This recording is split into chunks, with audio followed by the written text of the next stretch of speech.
ওই সময় যদি আল্লাহ বলে আবু বকর কি নিয়ে আসছো,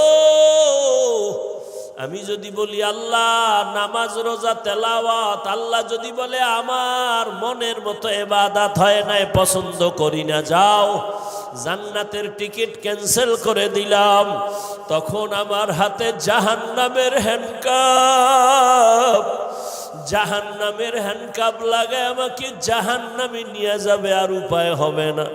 দুনিয়াতে সূর্যের গরম সহ্য করতে পারি না, জাহান্নামের গরম আমি কেমন করে সহ্য করব?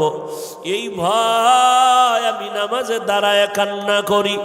ও যুবক বাবারা, ও বৃদ্ধ বাবাজিরা, ও পর্দার আড়ালের মা বোনেরা, আবু বকরের মতো গোলাম জান্নাতের টিকিট হাতে নিয়েও যদি কান্না করেন, আপনার আমার তো নামাজ নাই, রোজা নাই, যা করি সব ভেজালওয়ালা আমল।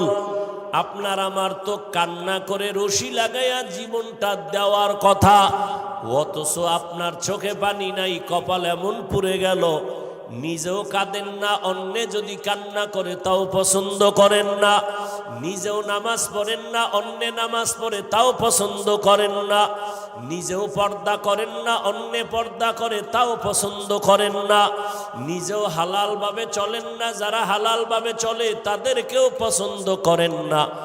এখনো সময় আছে রে, তওবা করে নাও।